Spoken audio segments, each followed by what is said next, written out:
What's going on, champions? It's the happiest but saddest time of the year. NFL conference championships, AFC championship game, NFC championship game. Your usual hosts, myself, Grayson Fisher, with me, the one and only Zach Watts. Episode 70, conference championships. Now, before we dive in and dissect and give you guys our intellectual greatness when it comes to the sport of football and probably every sport we talk about, I have a very random, nothing to do with sports story I just have to bring up because it came into my noggin this morning, and it is quite literally one of the funniest stories I've ever had in my life. I want to say this was about a year. Also, the reason. Actually, I'm going to tell the story, and then I'm going to explain why it came into my head. I want to say it was 2 years ago. I was hanging out with my friend Matt and our friend Casey. And I don't remember exactly what we were doing, but we went and did something. It's nighttime. We went and did something. We're in the Carrollwood area in Tampa, Florida.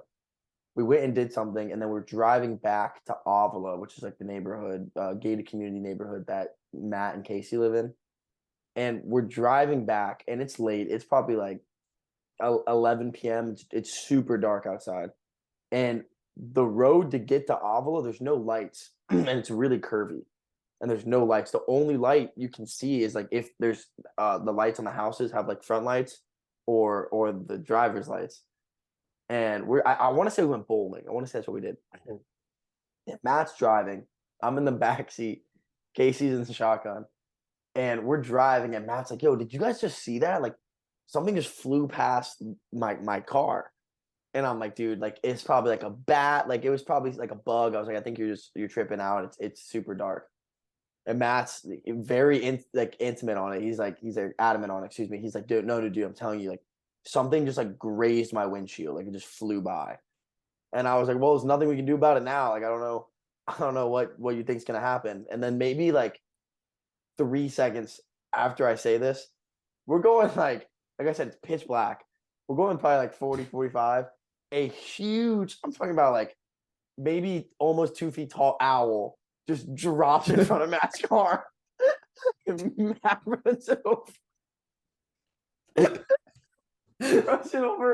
He swerves off the side of the road, and he stops the car, and we're all just like, what the hell just happened?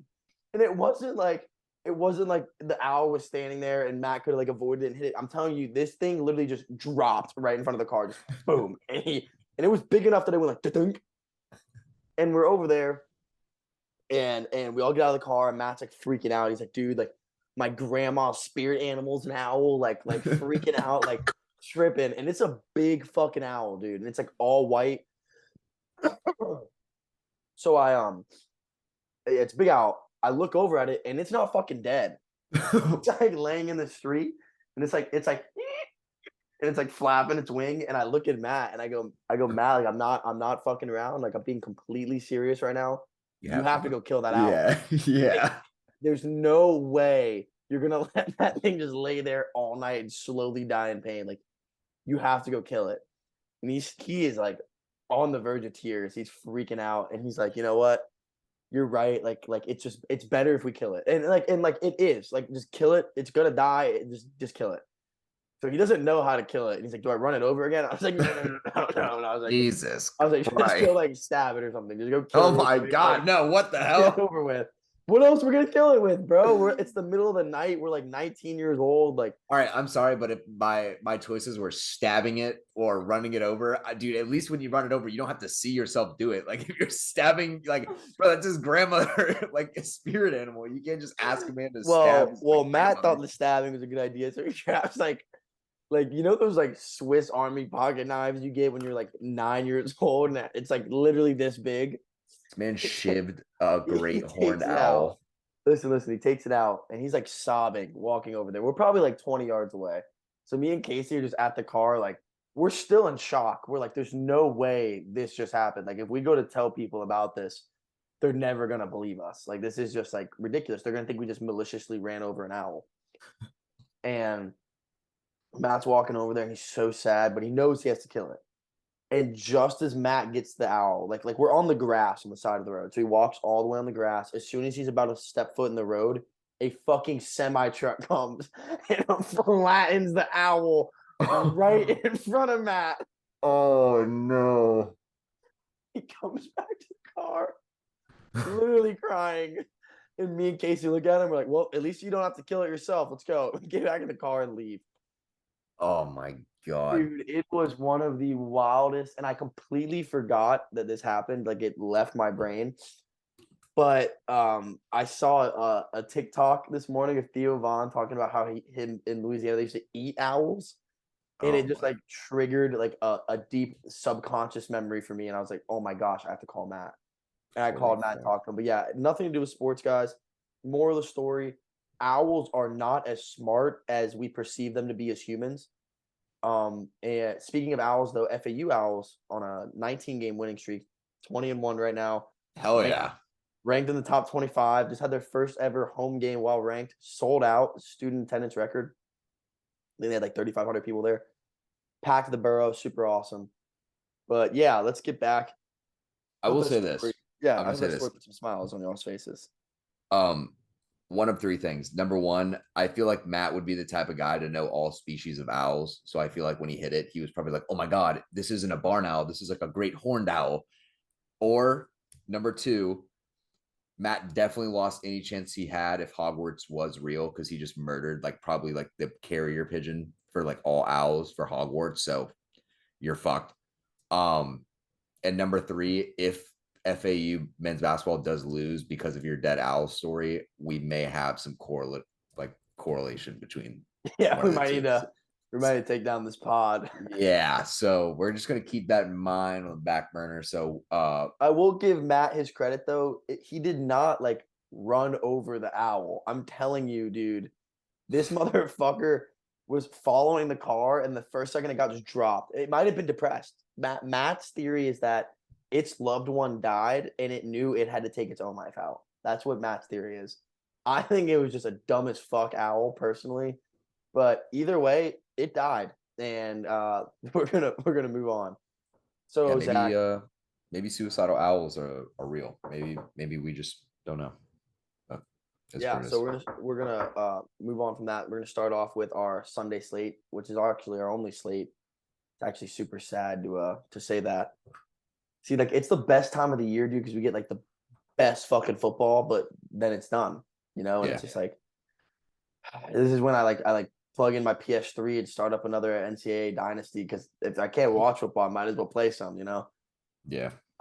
Yes, we're starting us off with the NFC Championship. I mean, both of these games, dude, have the potential to be fucking amazing. Who was I talking to the other day? I was talking to someone the other day. I think it was one of the coaches I coached with at wrestling, and they were like, dude, championship games, like conference championship games, are better than the Super Bowl. And I think, honestly, I kind of think that's true. The Super Bowl recently has been a lot of blowouts and like a lot of not that much fun to watch. I mean, last year's was good, but I kind of believe that. The want to get there is so great that these games are just fucking amazing. But yeah, let's dive in with our first game with the 49ers, excuse me, NFC Championship, Sunday at 3 p.m. on Fox. The San Francisco 49ers coming in at 13-4, traveling across the country to play the Philadelphia Eagles, who are coming in at 14-3 in Philadelphia. This game is, like I said, 3 o'clock on Fox, and it is Philly -2.5 favorites. Third away game for Brock Purdy. But as me and Zach were talking about before the pod, I think this is the scariest away game he's played in. I mean, he went to Seattle. I understand Seattle's fans are like crazy. I don't think they were that crazy this year. And he went to Vegas for the Raiders, who I also don't think their fans are that crazy. Also, both those teams suck. And what's the max travel he did? Maybe 4 hours. He didn't travel that far. Now he's going from where it's sunshine and pretty in San Fran all the way across the country to go play in the fucking shithole that is Philadelphia. And I say that in the nicest, loving way because they embrace it.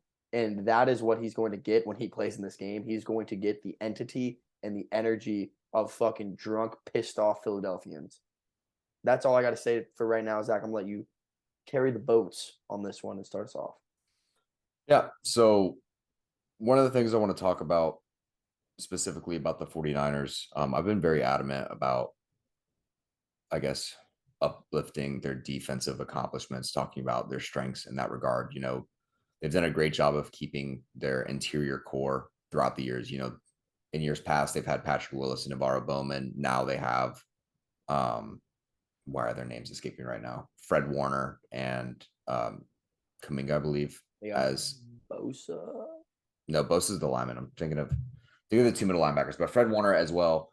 The other guy whose name's slipping my mind. But regardless, they have great middle linebacker core. They always have. They feel like the middle linebacker is the quarterback of the defense, and rightfully so. They're always making big plays, so shout out them. It's But Greenlaw. Greenlaw. There he is. Excuse me. Yeah, Fred Warner and excuse me, Dre Greenlaw from Arkansas. Yeah, so both amazing players. But one of the things I think they also have an FAU boy in Aziz Al-Shair. Shout out. Yeah, Al-Shair. Yeah, he was on my. It's funny you bring up NCAA dynasties. The main reason I always figure out about pro guys late is because I realized like they played with them in the dynasty game. Yeah, I play with them, and I'm like, holy fuck, like that guy was real. Like I thought it was just a generated name, but regardless, one of the weaknesses of the 49ers that I think gets overshadowed by just how good their linebackers and D line is, and just because their pass rush is so great, is I think their secondary is a bit susceptible to getting exposed. I just feel like they haven't been overly exposed by great talent. Against the Seahawks, we saw how well Decaf did against them. I think he had over 100 yards in the first half. When they played the Raiders away, Jarrett Stidham and Devontae Adams hooked up for over 100 yards easily. Stidham threw for over 400 yards or damn near. So he played extremely well there. So if they're going on the road against an Eagles team who ranks as the third overall offense in the NFL, what do you think Jalen Hurts is going to do with his squad?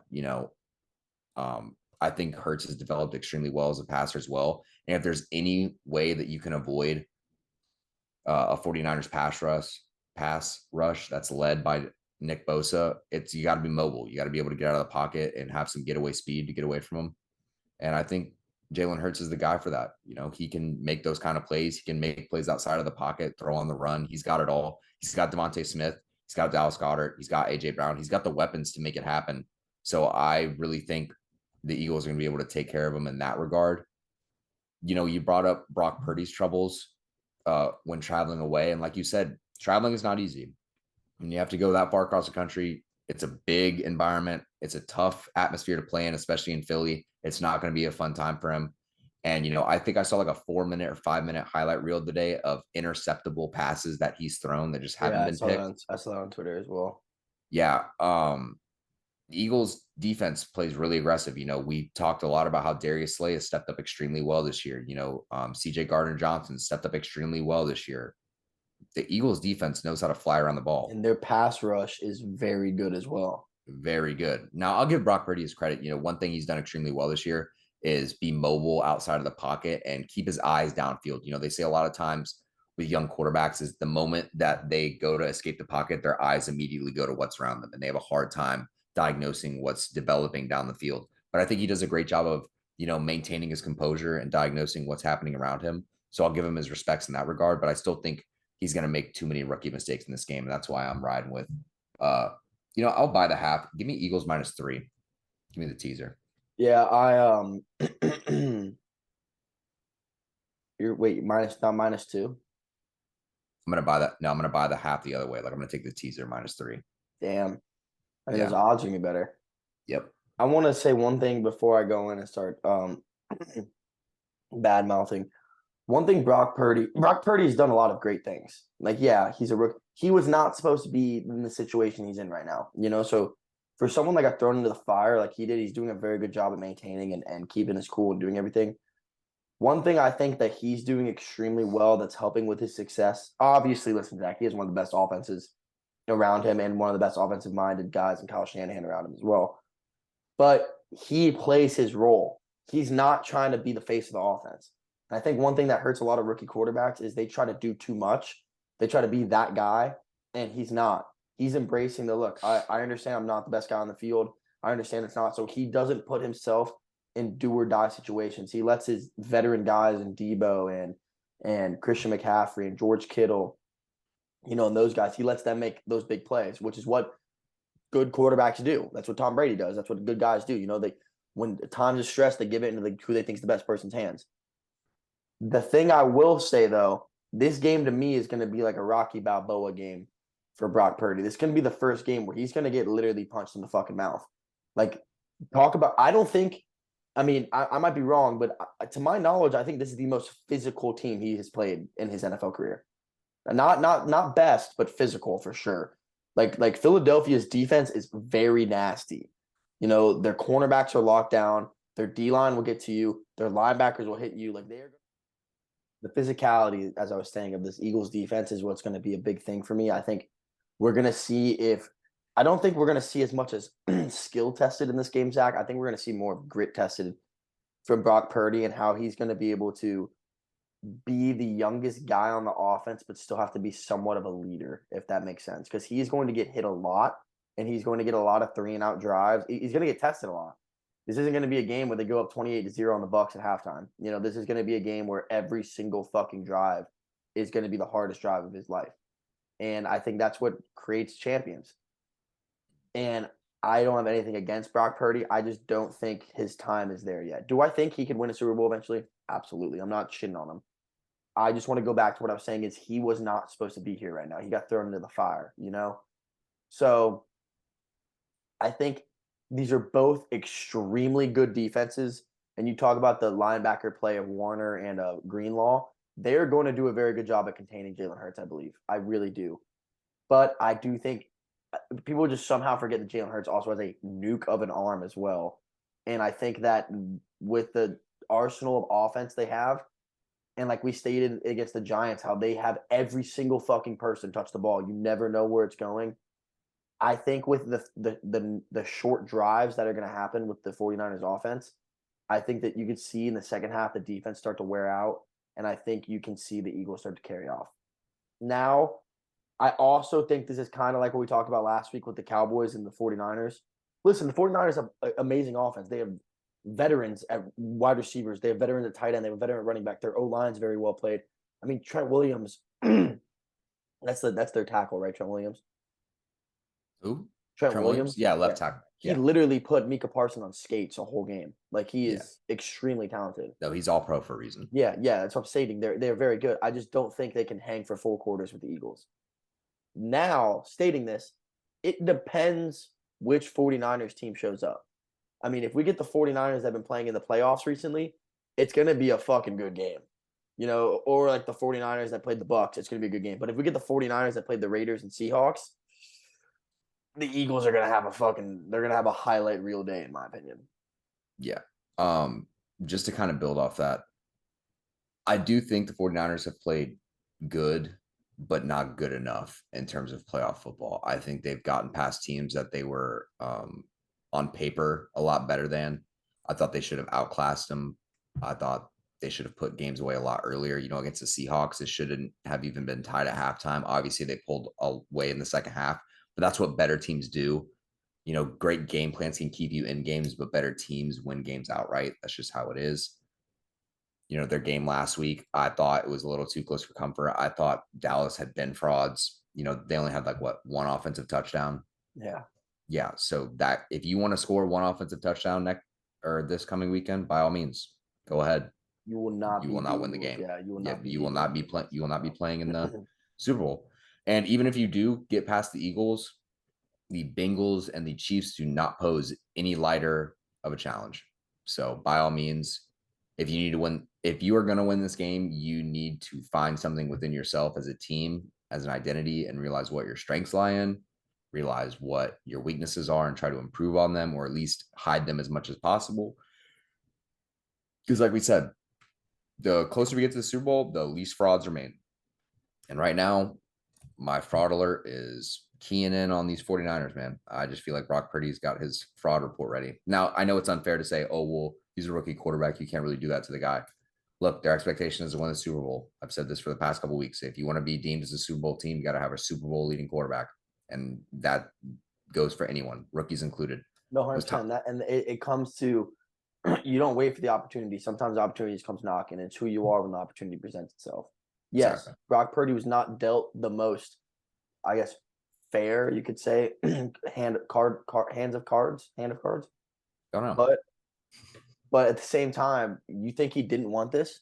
Yeah. You think they were like, yo, Brock, you have the opportunity to win a Super Bowl as a rookie, but do you want to wait a little? No, like he wants this. And Brock, listen, we don't dislike Brock Purdy at all. I don't dislike him. Actually, I kind of fucking love him. His story is phenomenal. Okay. And what he did with Matt Campbell at Iowa State and how he had no offers. Like I like Brock Purdy. I'm just speaking on how I see it. We're watching a rookie quarterback versus the MVP. That's what this game is. The other thing, Zach, and I'm going to speak on the benefit of the 49ers. If there's one man that can disguise the offense and move the ball around and keep the offense alive and give sparks against this Philadelphia defense, it's Kyle Shanahan. He's got the brains to do it. I mean, like you made a great remark the other day. Like he's so good that it shows how good Mike McDaniels is because of his learning and his teaching through Shanahan as well. I think the 49ers are a year too early. I think they're a year early based on, playing some pretty shitty teams in the second half of their schedule and just kind of getting good luck and good rhythm. Getting McCaffrey's obviously fucking huge.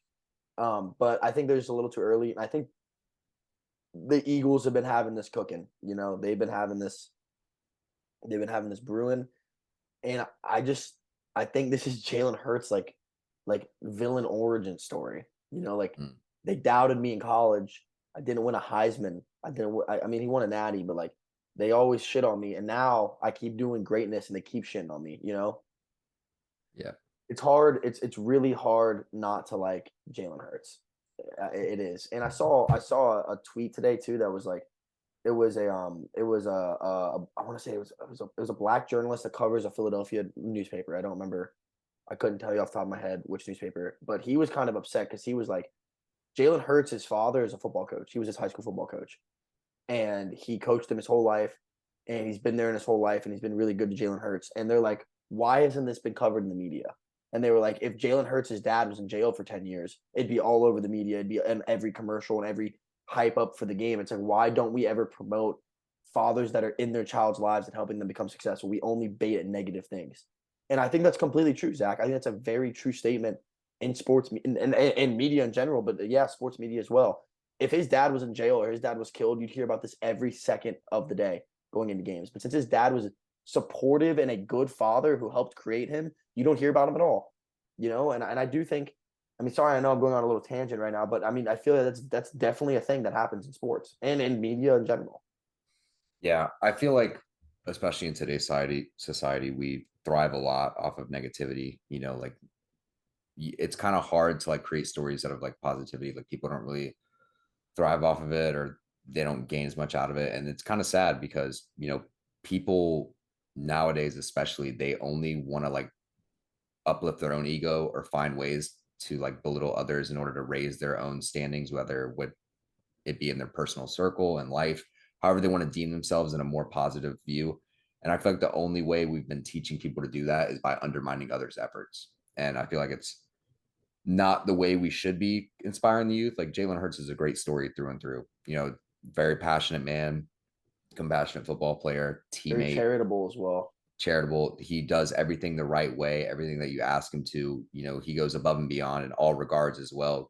As much as you could ask out of the guy, he's going to go above and beyond in any aspect. And that's just the kind of person he is. He's very humble in victory and defeat.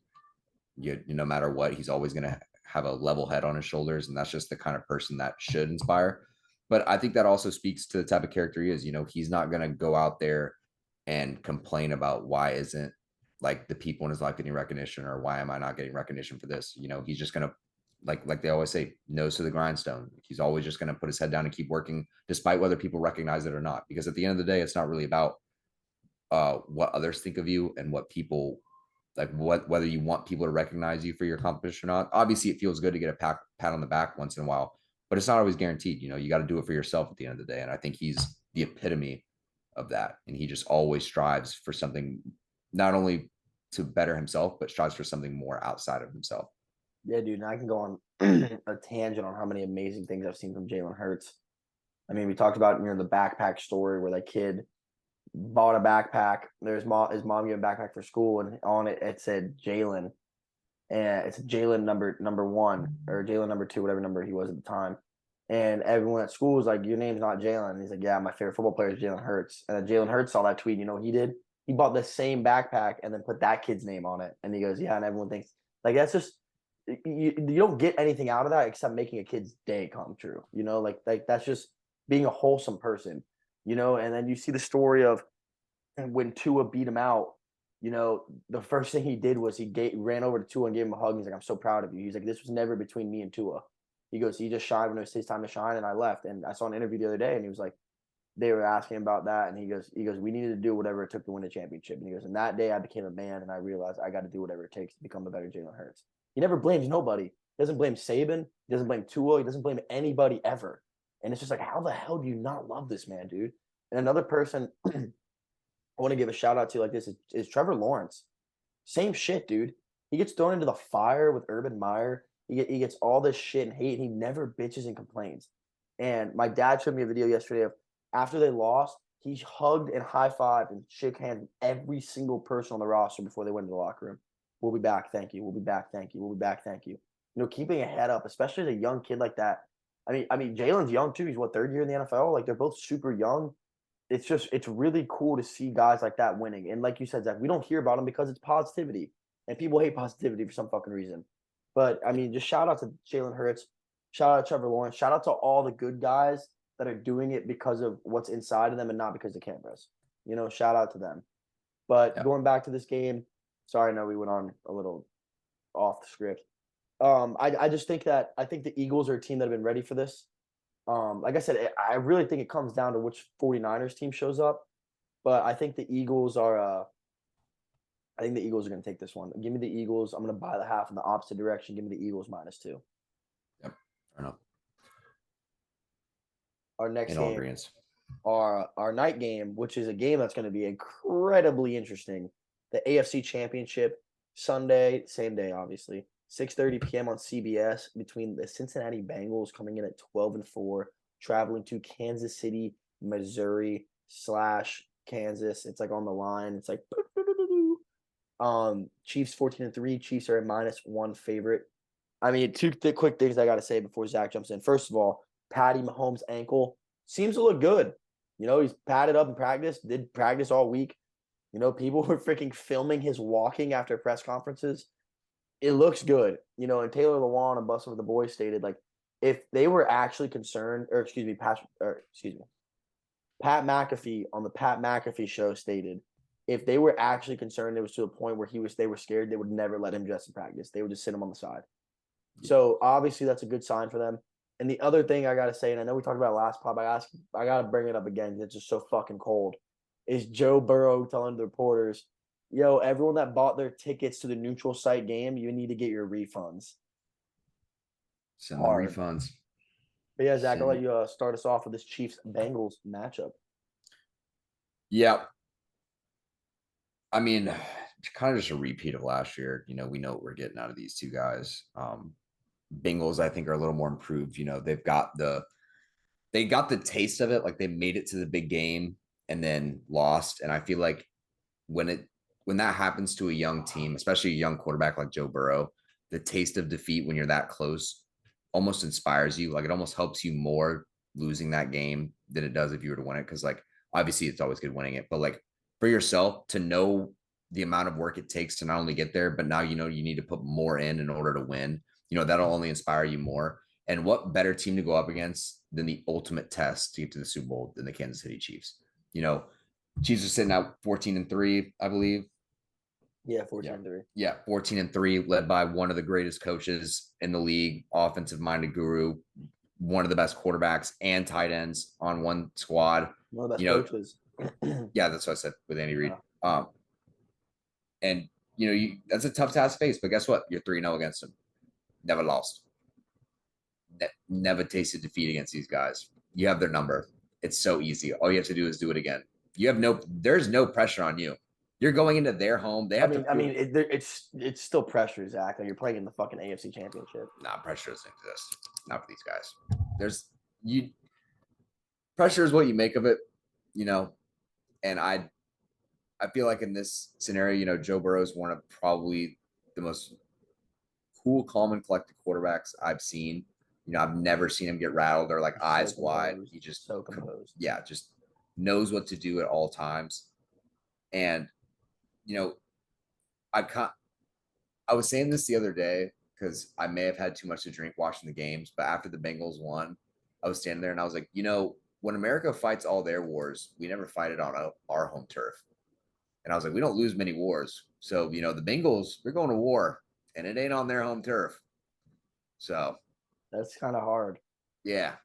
That is kind of hard. I also think, one factor everyone keeps talking about is like, well, Kansas City is the loudest stadium. Bro, this dude played in the SEC. He played in way bigger stadiums. I mean, what's the Chiefs' max capacity? Okay, no. 70, I will say 72,000. Bro, dude, he played at Texas A&M. He played at Alabama. He played in fucking LSU every single week. That's 100,000. But I will say this: 100,000 drunk college kids, dude. I will say this: the Chiefs do have the world record, the Guinness Book of World Records for the loudest outdoor stadium of all time in the NFL. No, world. They've had the loudest decibel. They shattered a window in the stadium from screaming so loud. It's just the way their stadium is built. It's built to like amplify noise, which I think is fucking hard because whoever designed the stadium was like, we're going to give ourselves a home field advantage. I mean, even the Seattle Seahawks celebrated so hard during Beast Mode's run that they registered on the Richter scale, which means they thought there was seismic activity occurring. If you don't know what that means, it means they thought there was a fucking earthquake. They were cheering so hard. So if you think that goes hard, Kansas City just cheers their ass off. By the way, they 100% stole the Tomahawk chant from Florida State. Yes. Want to get that out of the way. That's the only reason I cannot support them or the Atlanta Braves is because realize where you got it from, you beta ass females, bitches, excuse me, call you what you are. Regardless, though, I'm just still riding with the Bengals. Like Joe Burrow is that guy. He will always be that guy. Joe Burrow is gonna go out there and he's just gonna be standing there and he's gonna take like you're gonna get a delay of game first offensive play because he's gonna stand out there like this and the sound is gonna charge him up and you're gonna see him and he's gonna fully charge and his eyes are gonna awaken. It's gonna be like blue eyes like fucking Game of Thrones and he's just gonna be like, all right, we're ready. And then like they're gonna keep getting louder, and he's gonna keep getting better. And the fourth quarter is gonna be dead silent because they're like, he's just fucking feeding off of us. Yeah, I don't know if you've ever seen the movie For the Love of the Game with Christian Lattner, I think it is, but the documentary. No, it's a movie with Christian Laettner from Duke. No, not Christian Laettner. What's his name? Christian Laettner. I was like, what? No, who's the guy? Oh my god, I'm gonna look it up right now. I'm gonna laugh so fucking hard when I get his name because this is gonna kill me. For the Love of the Game. Anyway, it's about a Detroit pitcher. It's not based on a true story. It's just a baseball movie, and it's fucking fire. For Love of the Game, Kevin Costner. He's a Christian Laettner. Yeah. How the fuck? I don't know why. I don't know. I just thought like, what's the most normal white guy name you could have ever thought of? And I guess Christian Laettner just came in my head. God, I don't know. Funny. Kevin Costner. They're not even. I couldn't name one. Holy shit! That may be. Wow, we just have a whole reel of bloopers for you guys today. Just wait for that to drop. But anyway, movie got fucking terrible ratings apparently on Rotten Tomatoes. This movie sitting at like a 40%, but I fucking loved it. Anyway, regardless, back to the point at hand. In the movie, he has this like ability where like every time he's about to throw a pitch, he just says to himself, he goes, clear the mechanism. And he's transported back to like a farm, like just an open field. And it's just him by himself on the mound and the catcher. And there's no one else there. It's just him. So sick. That's tunnel vision out the ass. No, and it's like the best example of tunnel vision because the way it goes is like when he closes his eyes, he isn't like immediately to the farm. What it does is like the crowd like goes down to it's silent. And then he closes his eyes. And when he opens it, the crowd's no longer there. And then he does it again. And then the seats aren't there. And then the stadium isn't there. And then the batter isn't there. And it's just the catcher. That's literally Joe Burrow. Except for Joe Burrow, it's the crowd goes away.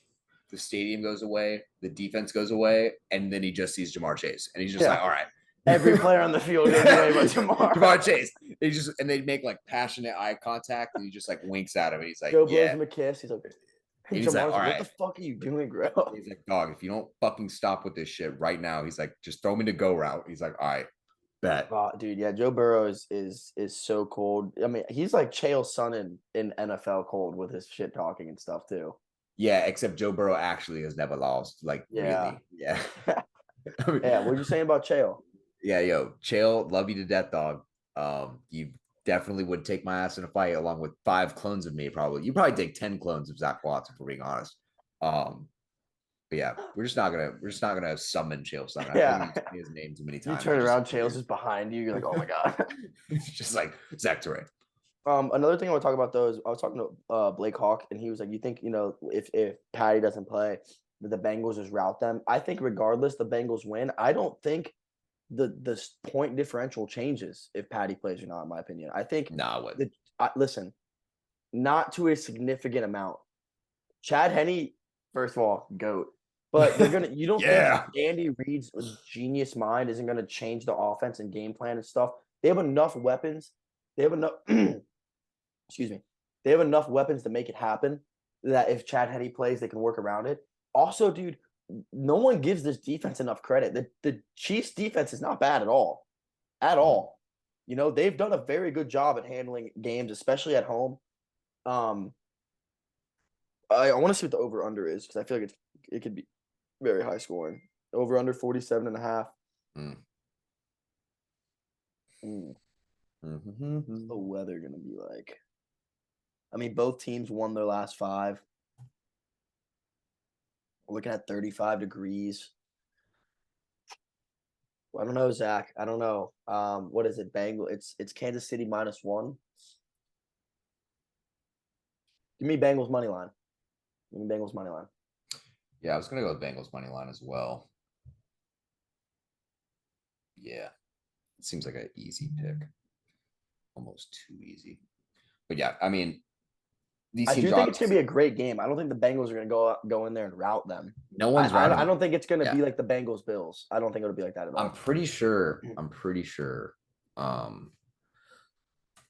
Let me just verify all Joe Burrow's games against I think their last game they won by not 3. even a touchdown. It was a game-winning field goal by Evan McPherson in the AFC Championship. Yeah, 27. No. This year too, 27-24. They won on Sunday, December 4th, 27-24 at the Bengals. Chiefs won this year, 27-24? No, the Bengals won 27-24 at home. Yeah, and then in the playoffs, they won 27-24 as well. Pretty sure. Yeah, so Joe Burrow's the only quarterback to beat Mahomes 3 straight times. Let me check. I do think it's cool though. The caliber of quarterbacks. I mean, yeah, Brock Purdy is still young, but I mean, dude, the great quarterback play we get to see between. I'm gonna even say Purdy, Jalen Hurts, Joe Burrow, and Patty Mahomes. It's just great fucking football, dude. Like, there's just no bullshit, and there's no like. These are 4 teams that I think everyone in America consensus agrees deserve to be here. They got lucky or bad calls. Like this is the first time I can remember for a while, Zach, where it's like 4 teams are in the championship games where you're like, yep, these are the teams that were supposed to be there. Yeah. I also think this goes back to the issue with college. Is like people are like, oh, like the whole point of the playoffs is like it was supposed to be the best 4 teams get in. And it's like, no, that is not why we made the playoffs. It is not the best 4 teams. It is the 4 most deserving teams that get in. Mm-hmm. Yes, I could argue with you all day about how Alabama was probably just as good as that Georgia team, or at least would have put up a better fight than TCU did. But TCU rightfully deserved to be in it. And they beat Michigan in the semifinal game and deserved to be in the final. They just happened to run into a legit juggernaut in Kirby Smart's team and get smacked out of the universe. Like, it just happens. Like, same reason Seahawks played great this year, deservingly made a playoff game, happened to play the 49ers, got dog walked. Yeah, that's what I hate too. And then it's like, well, the SEC is harder, this and that. Like, dude, that's you when you're a football program, you play the cards you are dealt. And part of that is luck. And that sucks, but it is what it is. That's how it works, dude. Don't be mad at a team for doing what they were supposed to do, regardless if you like them or not. What pisses me off more I'll let you finish first. I forgot what I was gonna say anyway. Yeah, I was just gonna say what pissed me off more is they're like, yeah, but they shouldn't even be in the game. I'm like, all right, bro, you want us to just like not play football at all and just give you the show for every year since apparently you want to suck your own dick so bad. Someone on Twitter was like, so do we just not play the season and then whoever's the top 4 preseason SEC teams just play in the playoffs? Yeah. Like what's the point of even having games? Yeah, like what the fuck do you want, dude? Like shut up. Like your points are relevant. Like, yeah, sure. If you just want to talk shit for the aspect of talking shit, that's fine. But don't go on a platform and talk about how like other teams don't deserve shots or like that you're not as good as they are. Like, bro, if you're that mad, go to another conference, dominate that conference, and then go win. Oh, you want to be stuck in the SEC as a mid-tier team? By all means, go for it. No one's stopping you. Oh, you're locked into $1 million contract. Maybe don't be greedy. I don't know. Not me. Yeah, maybe don't talk shit about how every conference sucks and then you're in the hardest one and you feel better. And then when you get fucked because of how much harder it is, you try to shit on everyone else. Yeah. Yeah. But you know. Overall, speaking of that, Zach, I have a weird question for you.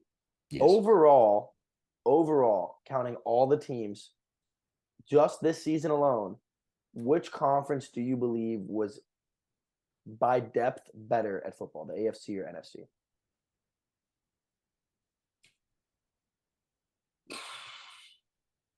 I'm gonna say the AFC. And if you look at it, let's just match up the conferences.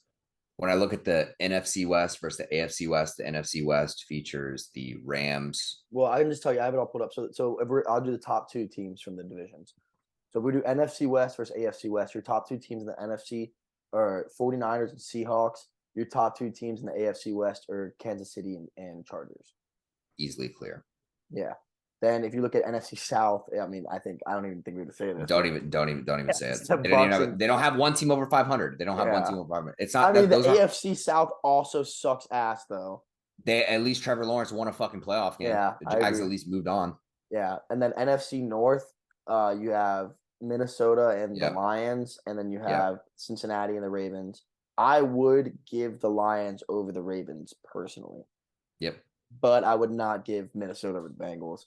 And then I think the NFC East is the only one that you could fight is Philly and the Cowboys over Buffalo and Miami. Even Giants too. They made the playoffs, and the Commanders were over 500 at least. So they're, I mean, literally the Commanders themselves were. Commanders were 500, but yeah.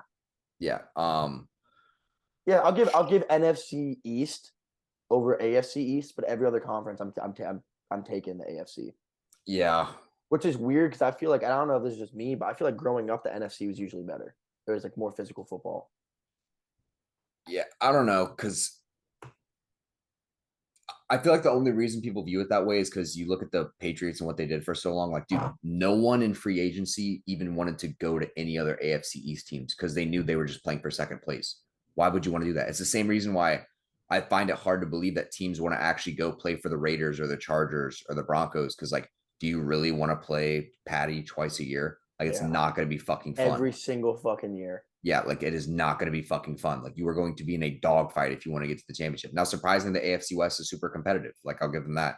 But when Tom Brady and Bill Belichick were up there in New England, dude, the Jets, the Bills, and the Dolphins, by the way, all their records outside of the AFC East were amazing. They were over 500 in every regard. The only problem is they could never beat the Patriots. You were guaranteeing 2 losses on your record every single time you played them. And the Patriots were guaranteeing themselves 8 wins. So the only time they were losing was to probably their counter, like when they would go play the NFC games, just because they hadn't played them so often, they were able to lose to game plans that they hadn't seen that much. And that's usually how they ended up losing games. Also, when it's just a 1-game series and like it doesn't really I mean, it matters, but it doesn't matter to the same extent. It's way easier for it to be a coin toss than when it's a regular season game that you play year in and year out. Yeah. Because I think where we get misconstrued is like we look at the more competitive conferences and we think those are better, but I don't think that's the case. I think the top 1-2 teams are better on one side and it makes the rest of the competition look worse for that conference, whereas the other conference is a lot more competitive teams and they kind of dogfight it out the whole year, and that way you think those teams are better, but then usually the Super Bowl gives you the telltale sign of who really was the better side, obviously because they only have one representative, so it's hard to gauge based on everyone, so you have to use record. But I mean, the NFL is just so balanced overall. I mean, there's so much talent that gets drafted from the college level that ends up panning out. Like, it really does come down to good coaching. Also, this might sound like I might sound stupid as shit right here, but you're gonna need to work with me. Did you know the draft used to be 12 rounds? When did that change? I don't know, but Tom Brady was drafted in the 12th round. My dad was telling me I'm a youth wrestling coach. Dog. What? He was a 6th-round pick. 6th round. So then what year was it that they stopped at the 12th round? It Did they used to do be 12 12 rounds? rounds. That's what they told me. It used to be 12 rounds. And I was like, you really think there's that much? And my dad's like, if you count all the free agents that get signed every year, it's basically the same shit. Was this misinformation I was told? No, you're right. Because I'm reading it right now. The NFL draft is one unified league, eventually reduced the number of rounds to 12. The fierce competition saw 1 overall. Let me see when they. Here, let me control F. Just look up 12. Like, how fucking nuts would that be? 12, dude. I don't even think I could watch 12 rounds on TV. So in 1970, they reduced it to 12 rounds, and From then how many? it doesn't So say. there was more than 12. Apparently they just did it like the war. They were just like, yeah, if you old enough, you get drafted. Yeah, we just pick every motherfucker that graduated this year. Yeah. That is kind of crazy. Oh wow, holy shit. So the first draft had 9 rounds, and then it was increased to 10. What year? Give me years. Okay. So the first draft was in 1936, had 9 rounds. Then in 1930.